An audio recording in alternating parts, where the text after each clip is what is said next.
I don't think you're giving us our due credit. Our scientists have done things which nobody's ever done before. Yeah, but your scientists were so preoccupied with whether or not they could that they didn't stop to think if they should. Welcome back to Thinking Critical. This is Wes, and this top subject comes up every once in a while where there's a really hot cover that comes out, maybe with the first appearance of a character, and all of a sudden maybe some retailers start displaying the covers on day one, the regular covers for above retail price, and it always causes a little bit of friction. A few months ago, I did discuss this topic with the retailer, Pele, regular contributor to the channel. We had some disagreements, but I'm here to talk about it again. Just take a little bit of a different spin on it. Plus, the audience has grown. We haven't really talked about this since the channel's grown so much. And here today to talk with me about this is my good friend Jervain Dargan from Animated Concepts. How you doing? Doing well, Wes. Doing well. Glad to be back again, especially within a week, and hate everybody out there on the channel, and then looking forward to have this discussion. It's entertaining. I had to do a little crash course to get caught up on this particular subject because it's been about 25 years since I had to really think about it the last time. But I think it's going to be a really good conversation. Hopefully, we'll all learn a little bit of something from this one. Yeah. Yeah, definitely. It's a subject that gets to blood boiling, but I do want to say this before we get started.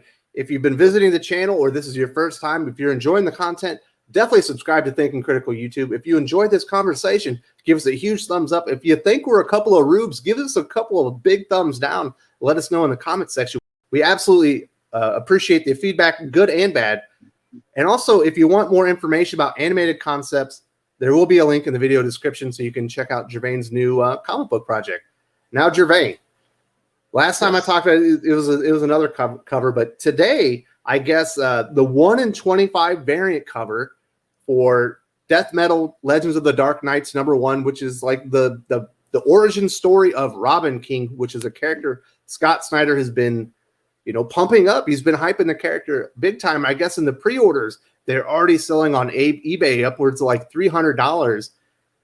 And a lot of retailers kind of didn't put them on the shelf. They put that big price tag on them, maybe sold them on eBay, and it trickled down to the mainline cover, which should be $4 or $5. It's probably $5. Is a bigger comic book, but it was also selling on eBay pre-order for like $30. A lot of customers, when they went in on their Wednesday to go and get this comic book, the price tag was raised in several comic shops, not all of them, but several. Yeah, I mean, I guess I'll start off with this because it feels like this is the area it tends to go to, which is comic book speculating. So what I would say is that sometimes, not all you guys, but sometimes when it comes to comic book speculating, you will never find a more wretched hive of scum and villainy. So you must be cautious. Or in other words, what we used to say in the old days, buyer beware. I mean, it's just not a good practice to, on day one, when you have an item that has a predetermined, a well-published price, in this case the cover price, to start charging 5 to 6 times what that cover price is on day one. It's one thing, and I think particularly in comics, is one thing if it's an aftermarket price, like after everyone's kind of had a fair shot at picking up the product, and if it just sells out that quick, and now people who wish to sell the book afterwards, or even if that's retailers who want to do so, I think, it's fair game at that point. And I'm going to say that right now because I might change my mind by the end of the discussion. But I think for people to walk in on Wednesday and already getting hit 6 times for something that's supposed to cost $4.99, and I'll put it this way, through no fault of their own, other than somebody just decides to sell them to that, it's just not good business. So I watched the video with Pele because I know someone that brought this up in the comments, and you linked it there. And I remember watching it a few months ago, and I watched it again. And I think a lot of discussion seemed to go around exactly when can you start hiking up the price. So seeing what I remember correctly, what Pele was saying, basically pretty much about noon, or maybe 1 or 2 o'clock in the afternoon. If you got the book there, or you called in the morning, you were good to go to get it at cover price. But basically around maybe 2 or 3 o'clock Eastern time, you out of luck. You're out of luck after that. And I think really because you have a lack of, I would say maybe at this point, an industry standard for when something is supposed to be considered aftermarket or something that can be speculated, stuff like this happens. But it's not good business. At the end of the day, people, I think, have an expectation that if they come in the first day to buy something, that it should be at the price it was advertised for. I'm not sure how you get around that one. Yeah. Yeah, it's not good for your customers, and Yep. I understand why retailers are doing this. If people are making these prices on day one on eBay, obviously a lot of comic book retailers are struggling financially right now. We've just come out of the pandemic. We've had a lot of controversy and stuff. They probably need the money. I get it. But do you want the reader? Do you want the customer who's coming in, who's been loyal to you? Or maybe if they are a loyal customer, maybe it's their first time and they heard about Robin King, the origin, and they got interested. And this is going to be their gateway into comics. And they feel like they've been taken advantage of, like you said, through no fault of their own. The answer is no. So I mean, I think the commenter, I won't mention the name, from whom I think this subject came up. It was a situation where, and this was a pre-order, and if I'm being correct, it can always be correct in the comments. It was a sort of understanding of a pre-order situation of the book being at a set price. Once the book started, and that was the variant cover, correct? And I believe that was the variant cover. So once the 1 in 25 variant with the Robin King on the cover next to the Batman Who Laughs, big dinosaur. It's a hot cover. It was either that or it was a Venom one, because it kept coming up as the 125. But it's a 125 variant. So let's say whatever the book was, it was a 125. They agreed upon a price. The retailer basically said, well, kind of based on where things are going with this and how the values are moving up, I have to hit you for like basically 3 times that. And it was just like, whoa, wait a minute, dude, and we can all imagine what commenced from there. And the problem with that is I talked with the person who commented on this. I said, look, the problem with that is that much like most things in life, it's a cost benefit analysis. And so this is one of your regular customers. You agreed to a price. Yeah, you're going to eat something a little bit on this particular sale because, this item is moving up in price, and you probably could get 7 times more than what it's worth. But if this guy's coming into your store regularly and say he's dropping $300 every month, are you really willing to burn him for $100 here to give up, if he goes someplace else, basically $900, if not more, in business in the future? It's just not good business. It's just not good business. And to a larger point, when we talk about price, because now as we're all starting to recognize that price is going to start playing a bigger factor in whether or not people stay in the hobby, much less adopt the hobby. At some point, I'm going to put it like this. Perhaps people in the industry are looking at customers as marks, but I would say the danger in that is that these are not dumb marks. These are smarter marks. These are smarter marks because of videos like this. These are smarter marks because people just been in the hobby this long. These are smarter marks because of the amount of comic news that we have out there and people's curiosity in it. They know when they're being taken advantage of, and nobody likes to be taken advantage of. Like Warren Buffett once said, the trademark of, and I'm not getting it exactly, the trademark of any good deal is that everybody gets something out of it. So I understand retailers. You're allowed to make money. You should make money. Do that to the advantage. But I think you also have to be, at the main time, you have to do it in such a way that those involved in the transaction, including the retailers themselves, feel like it's a level playing field. So I understand the need to put certain practices in place, because you do have people who come in, and I think as one of the retailers on their last video commented, one-sided purchases, where they're just coming in just to take advantage of buying 5 copies so they can take them and sell them on eBay at $300. So it's like it's a delicate dance, but it's like, relationships, especially business relationships, take years to build and moments to ruin. So everyone has to be wise.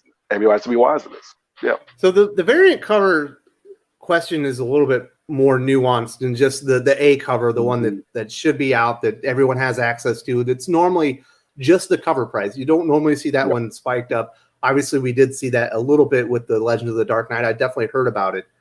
Now, the variant covers, there's kind of an industry standard. Whatever the variant number is, like the 1 in 25 variant is normally around $25. The 1 in 100 variants are normally around $100 on day of release, because they're much more limited. They're a lot less. There's a lot fewer of them available out on the market. Now, those normally, like I said, they're already marked up on day one. Now, I think if a retailer has agreed with one of their whales that, hey, I want all the 1 in 25 variants, and this is what I'm going to pay for you, then I think that you should probably, as that business agreement, probably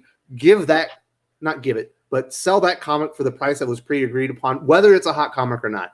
Now, if no one has called that and you have made no arrangements or agreements, at that point, with the 1 in 25, there should be no expectation for getting that for $25, although that is somewhat the standard. It's certainly not the suggested cover price.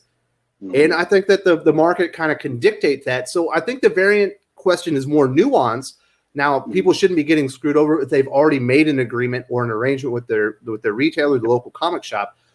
But they also shouldn't have an expectation that I should get this for $25. It's always here available at $25, but I didn't, pre-arrange for it. It's a hot book. It's on eBay for $300. It's going to be marked up. Yeah, no, and that was the thing when one of the retailers I spoke with about it. It's kind of like what I was telling someone about when you go into a restaurant. Like my wife and I, we like seafood. So you go into a restaurant and you see the price there as MP, which for most of you should know means it's market market price. Yeah, it's seasonal. Yeah, it's seasonal. It's like it's whatever you walk in that day and whatever they're charging for that particular item on the seafood menu, that's what you're paying for it. If you don't want to pay that price, find something else on the menu. So it's kind of like if you walked into that same kind of restaurant and you saw two lobsters that were pretty much the same, except this one had a bow on it and that one didn't. There's literally no other difference between the two of them. But the one lobster without the bow costs $29.99, and the one with the bow is basically whatever I tell you it is that day. It's just going to create a funny kind of feeling if you find out that lobster with the bow on it, just because there's a bow on it, it costs 3 times as much as the one that's sitting there for $29.99. It's just like, well, why is that? Well, it's a great Capullo illustrated bow. You know what I'm saying? Well, that's what I'm saying. So I think part of the problem is that at least you have it published. That's what the deal is.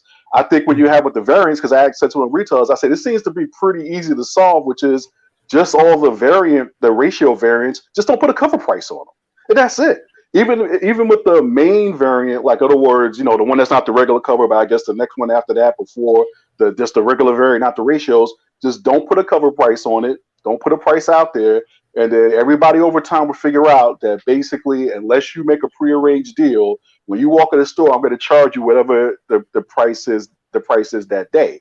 And then if they say, because I need to compete with eBay, because the thing is, some of you guys, and you know who you are, if you can't get it from your retailer for whatever reason, you will go on eBay and buy those books at those prices. Those guys are not selling those books on eBay for $300 just because they feel like doing it. They're doing it because some people have the financial wherewithal to pay prices like that. Now, I did a little, the commenter I was going back and forth who was helping me get up to speed with this. I went to check out the Death Metal 3. And yeah, sure enough, it was on there on eBay at one site, on one page for $23.99, which I think is this guy kidding? And who would pay this? It's like, just walk into your store and get it. You don't even know if it's not available yet. And this guy's already got it up at $23.99 on the eBay page. That's crazy. And that's the main cover. It's like, dude, I'm just gonna walk to my store and get it for $4.99, $3.99, and whoever you're selling that to, you have to say they're just taking advantage of the person. They're just taking advantage of the person not knowing. But that's not a speculative situation. That's not me having information or advanced information that this cover is just hot. You're just taking a title they can get anywhere else, and you're taking advantage of their lack of knowledge about the market or just about the comic book buying process in general to get that kind of price out of them. It's like you said, if it was some mom who was looking to get the latest comic book for their kid and they just were using eBay for the convenience of it, even though you kind of know eBay, you're bidding stuff up. It's not like you're going to Amazon. So let's say if you went to Amazon and Amazon decided to sell the book at $23.99, it's just out of line. With eBay, maybe you can make the argument that when they know they're buying something that's bid up, they don't say sell things at regular prices.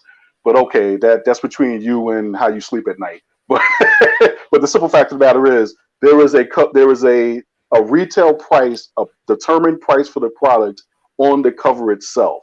That's always going to cause a problem when you say to somebody, pay 5 times more than this. So I don't even know why variant ratios have cover prices. The retailers aren't the only people responsible for this. In fact, I've been very supportive of a lot of the things that DC has implemented since the pandemic happened. But there's one thing that they've done that is certainly negatively contributing to this. is there's no back order anymore. They print on demand, they print to demand, whatever the FOC is on final order cutoff. If it's 150, they print 150,000 copies. If it's 85, they print 85,000 copies. There's no back order like there would be with Diamond. So these comics are more rare than they should be. Normally there would be back order for Pele or Yule or Perch to go and be like, whoa, this comic is harder than I expected. Let me go and see what I can back order, and maybe I can get some extras into the shop because it's hotter than I anticipated. That is not there anymore. What you have is what you got. So DC certainly contributing to that with no back order system with the new Lunar and UCS. And we know that UCS primarily has had some issues fulfilling orders. So if a comic shop, I know the retailer I talked to in Maine, he's like, I haven't received these comics. There's no back order. And so there's no guarantee these comics that I ordered and paid for are ever going to arrive. So if you ordered the Legends of the Dark Knight, 50 copies of issue number 1, and you didn't receive it, you might not get an issue to sell to your customers, no matter how hot it is. So DC has certainly contributed to this issue, and I think it's why a lot of the first appearances of your Robin King, your Punchline, your Clown Hunter, and there's been a lot of them. James Tynion and Scott Snyder are putting a lot of it into the comics that they're making right now, is certainly exacerbating the issue. Oh no, and I agree with you. It's creating artificial scarcity. It's like it should not be like that. And if everybody who's involved in the process knows that that's what's going on, maybe not necessarily the consumer, but the retailers know that. The retailers, in that case, they almost have to respond in kind. It's like, dude, I wasn't the one who basically took away the back order policy. I wasn't the one who didn't fulfill the orders. I'm just now responding to what this new condition in the market is. Because in that case, for a retailer, that isn't their fault. It's like, look, I was supposed to get 50 copies. I only got 25. I'm not going to make the money off of this that I thought I was going to make. And unfortunately, I can't almost in good business conscience hand over this book to you to do this. They're eating it. They're eating it through no fault of their own. So that means DC doesn't have any clean hands in this either. They have to reverse that back order policy. They have to make these things available. In other words, this is about taking care of everybody in your, and I'm going to use the word because I might not be using it right, but the phrase value chain. You have to make sure the retailers are coming across good and have a level playing field to make the most amount of profit they can. You want to make sure that customers have the ultimate availability of the product at the price that you promised and that you published. And if you're doing things in the background that are causing those things not to happen, and other people are doing things that, with all due respect, it is in their good self-interest to do, then you're just creating a bad customer service situation all across the board. Not only with your consumers, which is your readers, your collectors, and yes, your speculators, but also with your business customers who are your retailers, with your distributors who are not getting paid, but they would get paid either. So it's not good business. But this will go back to what I said before. We really have to get to a point now where we have to have some industry leaders here. Market leaders are great. Whoever is making money and has the most share and all that. But if they're not careful, if they're not mindful of the way they're getting that market share, you're not going to have much of an industry to be a market leader in at a certain point. So it's fixable. It apparently is fixable because I haven't kept up on the distribution end, but I just recently heard about the backorder thing thanks to a video somebody had sent me, and I was like, yeah, that's not good. That's not good. If the retailer sees the demand, much less if the books get damaged or something like that, and they need to get that book out to somebody. When I heard they were selling damaged copies at almost 3 to 5 the same price as some of the better copies. It's a messed up situation. It's a messed up situation. But at the same time, everybody's got to do their part.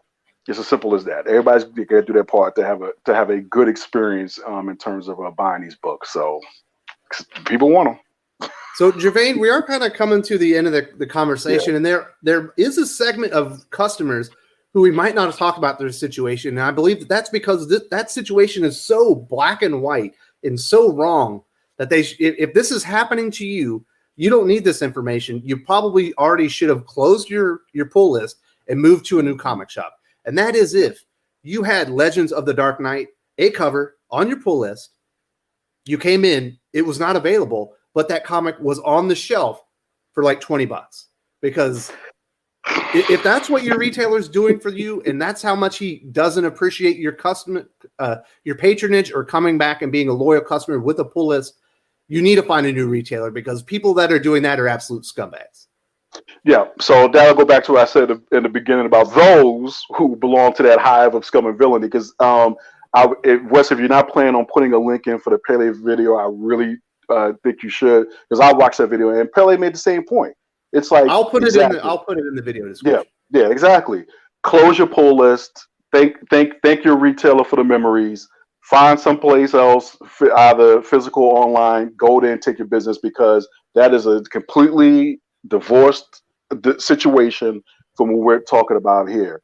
If you've been a loyal customer, if you've been supporting that business all along, if you pre-ordered that appropriately, and you have your pull list, and that retailer withholds this from you, you're not going to take them to small claims court to resolve that. They're just not a good human being, and you shouldn't have to put up with that. And hopefully you won't miss out on purchasing the book someplace else. But that's a no-brainer. I would say to any retailers that are doing that, if there's still any hope and any love in your heart, is that just take this sage piece of advice. Just because you can do something doesn't mean you should. It just doesn't mean you should.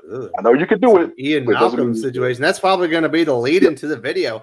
All right, Gervain, I really appreciate it. Like I said, there is going to be a link to some information about Gervain's animated concepts business that he's opening up. It's going to be a comic book line. I really appreciate you coming onto the channel and discussing this with me. I know it's got a lot of people upset. It's certainly a topic that gets the blood boiling. Yeah, no, and thank you for having me. And the thing is that I did ask some people in retailers about how widespread this is. I'm not sure how widespread it is, but it is happening to people. But guys, the best way sometimes to handle a situation in life, especially in this business, vote with your wallet, vote with your dollar, vote with your feet. Go to somebody who's going to take better care of you. Period. Well said.